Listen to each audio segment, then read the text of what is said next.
Khergam police સ્ટેશનમાં કોઈ પણ વ્યક્તિ જાય એને ધમકાવીને અને કહે છે કોર્ટ કચેરીના ધક્કા ખાવા હોય તો તમે એફઆઈઆર કરાવો, આવી વાત કરીને ત્યાંના પીઆઈ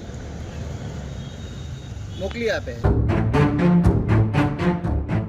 નવસારી જિલ્લાના ખેરગામ પોલીસ સ્ટેશનની ઢીલી નીતિ અને પક્ષપાતી વલણ સામે હવે જનતાનો આક્રોશ ફાટી નીકળ્યો છે.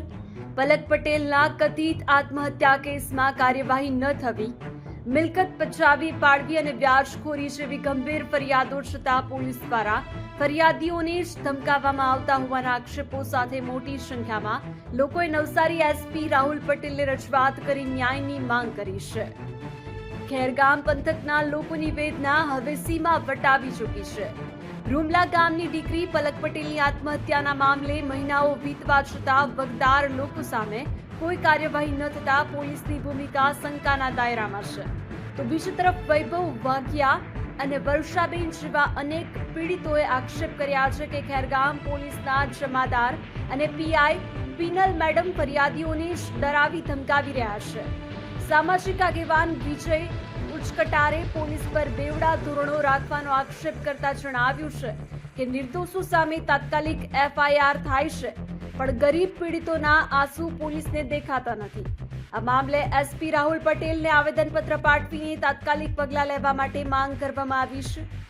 ખેરગામ પોલીસ સ્ટેશનના બેવડા નીતિ નિયમો અહીંયા ઉજાગર થયા છે.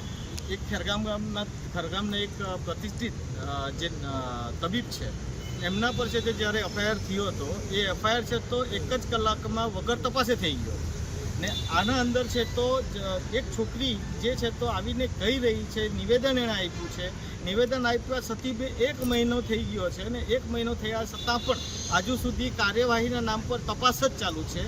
એવી બીજી ફરિયાદ પણ એક છે કે એક છેતરપિંડીનો ગુનો નોંધવાની બાબત આવી છે. એક પાણી ખડકના અંદર છે તો એક જ દુકાન 2 વ્યક્તિને વેચી નાખવામાં આવી હતી. એના સાતાગઢ થયા હતા ને એકના નામ તો પ્રોપર્ટી કાર્ડ બની ગયો. તેની ફરિયાદ પણ અમે લઈને આવ્યા હતા. ત્યાંના પણ આગેવાનો આવ્યા છે એ ગામના પણ. એ ગામના આગેવાનો દ્વારા રજૂઆત કરવામાં આવી છે. એમને પણ એ જ કહેવામાં આવે છે કે તમે જે કરવું હોય તે કરો, પણ આ વાતની ફરિયાદ હવે નોંધાશે નહીં, અમે નહીં નોંધીશું, કેમ કે અમને ઉપરથી આદેશ છે.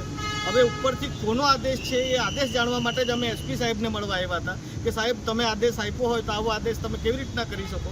એ આદેશ માટે અમે જાણવા માટે આવ્યા, પણ એસપી સાહેબ અમને મળ્યા નથી ને એ રજૂઆતોના આધાર પર હવે અમને હૈયા દરપત આપી છે કે તમારા તમામ સવાલોના જવાબો અમે લાગતા પોલીસ સ્ટેશનને વાતચીત કરીશું ને એને જાણવાનો પ્રયાસ કરશું ને એના પર ચોક્કસપણે અમે પગલાં ભરીશું એવું અમને હૈયા દરપત આપી છે.